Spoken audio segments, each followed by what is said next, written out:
Hey guys, Gene here. We haven't done a shop tour video, and I keep coming on and promising them, and this isn't even going to be a full shop tour, but I want to show you some of the changes that we've made recently. We just had our second best and first best month, March and April. If you saw the video, we did $1 million in March, and we actually beat that in April. Pretty incredible considering like we started in my parents' basement, with very little, but it's been a fun journey. And so we'll show you where the magic happens a little bit here. If you've never watched any of our videos, we have our two Dursts here. This is the P5 HS. We have the D4 platform, so it's dual CMYK, so it's very fast. And then this is the P10. This is the old reliable Chevy pickup truck, but we are running them all day, every day. Mostly rigid, a lot of corrugated plastic. Our corrugated plastic running through this line here. We actually have a vector feeder on top of a G3 3200 XL Zünd here.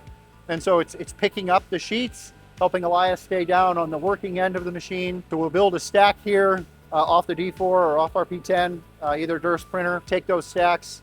It's just a pallet raised up on some 2x4s with some casters. Take those stacks, set them at the intake of the vector feeder there, and that will, here we go, it's gonna operate, lift up a board, set it in place, and then the Zünd will go and essentially perfectly cut it out. And that has just been a huge impact to our productivity, not having our operator walk to the back of the machine constantly, really allowing that to flow. So if you've got Zünds in your shop and Dursts and you don't have some sort of auto-loading device, I highly recommend this vector feeder. It's not expensive for what it is. We've seen triple, maybe quadruple the output of this machine because of that. And there's a lot of reasons for it. One of the biggest ones is the operators have fallen in love with it. It's just easier for them, so they migrate towards it. They'll keep that machine running rather than other machines running. It's just easier to manage, right, when they're enjoying what they do. This is our Zünd G3 2500 back here. We've had this one for 10 years now. We bought it 10 years ago this year. Really solid cutter, keeps on running, so we keep on running it. But then this year, early 2026, we bought our two S3s. We are still getting these into our workflow. We do so much with our Graphtex, which we'll get down to, that these sit idle a lot.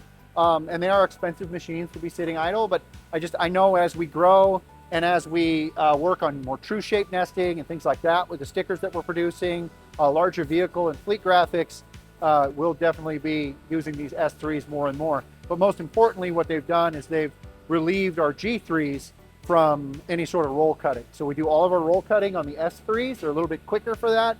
And the G3s, a little bit heavier duty machines for the rigid cutting and routing. It's really been fun because the team has been doing most of the setup here. The people that you see in the background have done most of the moving, most of the setup. I remember back, 10 years ago, even 3 or 4 years ago, anytime we'd move a major piece of equipment, I would clear my week because I was so involved with it. Mark, the other owner, he would clear his week. James would clear his week because that was our thing. And now, I think when we moved these Zünds, I was out of town when these two Zünds were installed. It's amazing how a growing team, what they can accomplish if you just let them, right? You just kind of get out of the way and let them do that. But we've rearranged our sticker production systems here. We have our shipping stations here. We still have 3 of these shipping stations. Again, the team built these. Got overhead boxes, which we make on our Packsize machine. If you have comments or questions, just leave them below. I'll answer as much as I can, and we can do close-up videos of anything that you see interesting. We have our tool wall here. Still have the tool wall.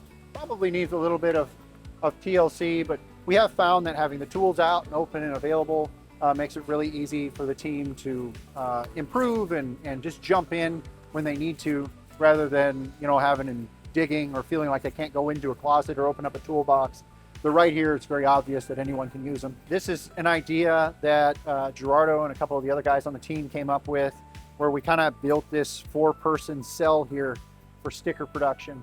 And so we've got the 4 Graphtex rotated 90 degrees to each other. And we have these sticker production cells. We've got our heat tunnels, and the guys will just run the Graphtex. This is purely for through cutting. We use our Graphtex to through cut. They're very efficient at that. They'll run about a 4-foot section of sticker at a time, and then they'll just pick it up.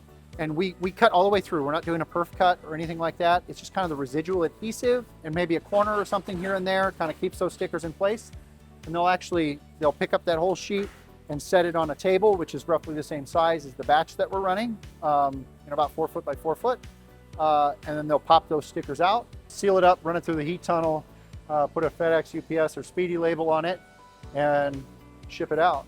And so they just drop those packs into these carts here, and they go off at the end of the day. All of our printing is done on our 4 Canon Colorados. I think we're probably close to a 5th. We just looked at some specs yesterday. The Colorados do a good job of telling us how long they're printing for in a day. And we've noticed that all 4 of them combined average about 70% runtime during our operational hours. So we're very, very close to needing that 4th one, our 5th one. We will buy that 5th one when we hit about 80%. So they're running 8 out of 10 hours in the day with all of them. Then that's when we buy the next one. When we hit 80% again, we'll buy the next one. That's kind of how we operate with the Colorados. But really solid machines. These are all the M5Ws. They all have white. They all have magnet kits. You may have seen some older videos where, you know, we had them maybe at different states, but we've gotten to the point where all of them are identical now in terms of the features and the add-ons that they have. And so we'll run our 020 magnet through it. We run banner through these machines. We run all of our sticker. They get a really good color gamut, really durable inks, even though we laminate most of what we do anyway. And then pretty good with the fine text and things like that. So we have not found a machine out there that we think performs as well as these do. They're not cheap. They're fairly expensive for what they are, but they've got a good footprint. Again, any questions, leave them down below. Let's see if we can sneak through here and go look at the Packsize machine. So we've got our Packsize machine set up back on the back end, the working end of the Zünd cutters, where we're doing all of our rigid printing. Of course, roll and sticker are pretty easy to pack up, but with rigid, we offer any size, any shape, and any quantity, basically at FireSprint.com. And so shipping was one of our biggest bottlenecks. It was, you know, if we'd get, of course, the 24x18s, oh, it's about to make one, this is awesome.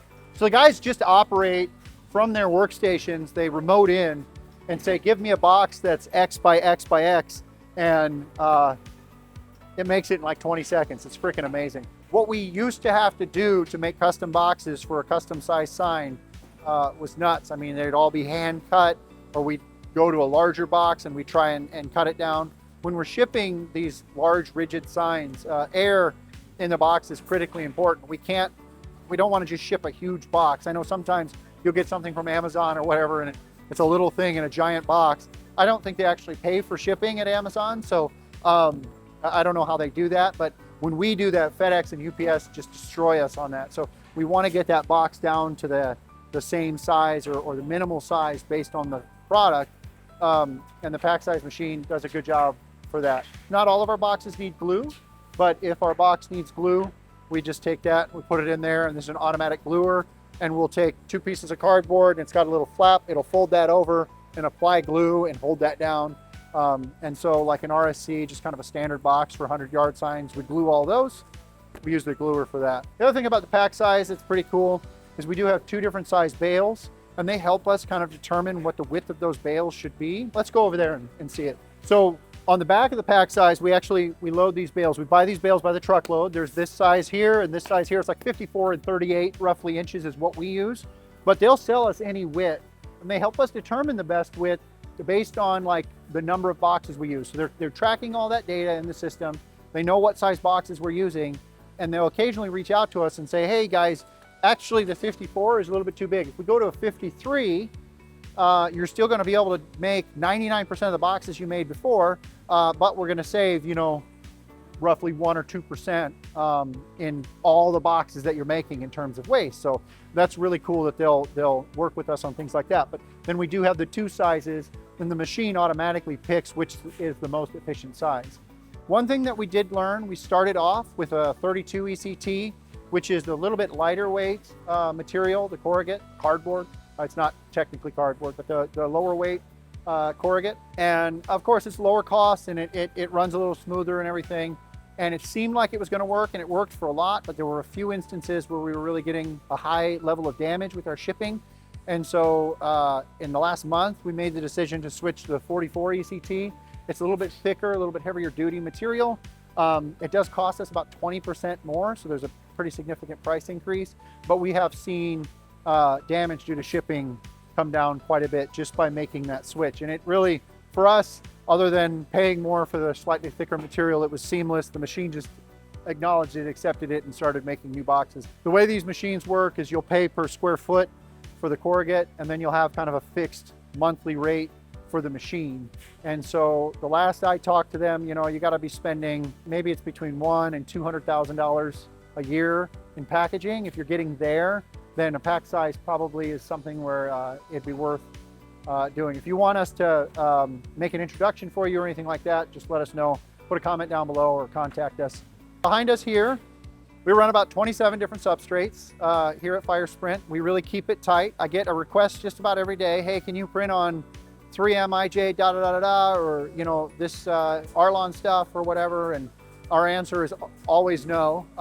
We stock what we stock, and that's what we run. That has, I think, helped us grow. It's kind of interesting in business, but like when you kind of find your lane and you figure out how to do it well, and you start saying no to everything else, it's amazing how fast we've grown since we've done those things. So it's 27. We're about to get to 28. We've got maybe 29. We do have a couple of substrates that we're going to add, but they're more specialty sticker. But for the most part, we stay very well within our lane and how we operate. We've got a rule of thumb that I talked to the marketing team about. If we can't explain it in 2 sentences, it's probably too complicated for FireSprint. If you're a small wholesale printer and you're looking at us, we're not that big. I mean, compared to some of the big ones with numbers in their names, we're tiny. But if you're maybe smaller than us and you're looking at these videos and you're like, man, this is cool, and how do I grow to be FireSprint? Well, you know, we do what we do and we say nothing else. And there's probably huge opportunities for a little more specialty, getting outside the realm of what we offer, getting outside the realm of what the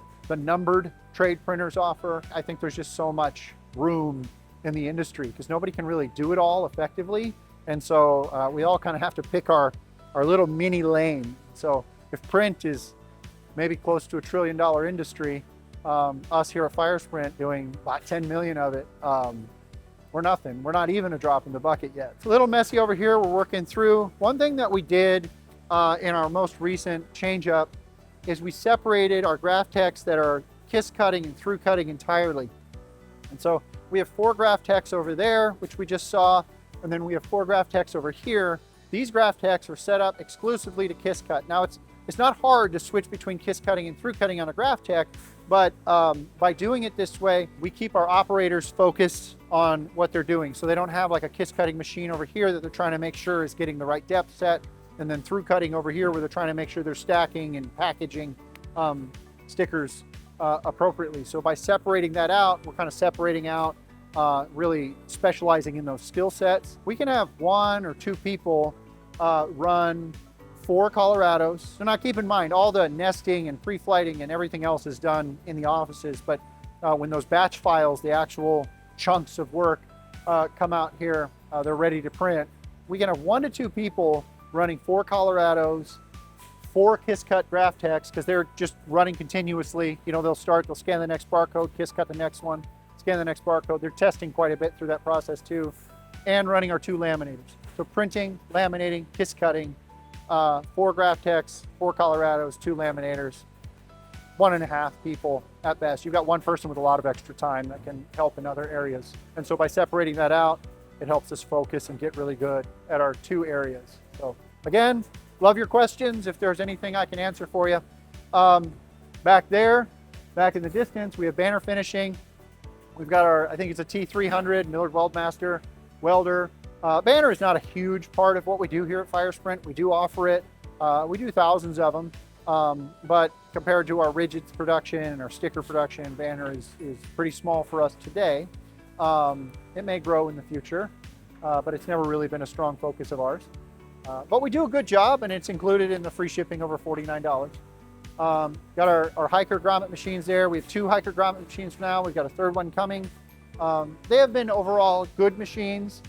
We do have to maintain them quite a bit, but for the money and the cost of the grommets and the service we get from hiker, and just the general operability of the machine, we've kind of leaned into them, and we've said they've been really a good value for the money, I think. And then beyond that, we've got docks, we've got our outside storage, we've got Connex boxes, like shipping containers out there for our corrugate off the Packsize machine.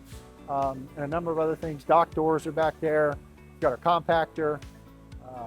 Yeah, but it's been a fun ride. It's been fun watching the team grow, expanding our footprint in here. We're starting to get a little bit tight, but every time I feel like we're getting a little bit too tight, we get creative and move some stuff around, and we have some more room for stuff. So it's been pretty awesome so far, growing us here in our 21,000 square foot building. We have 13,500 square foot production floor. If we can help you out, we're at FireSprint.com. If there's anything you saw here that you need, FireSprint.com. Otherwise, if you have questions about business, questions about specifics about how we do something, we're an open book. None of this stuff is a secret. Just ask, leave a comment below, and I'll answer.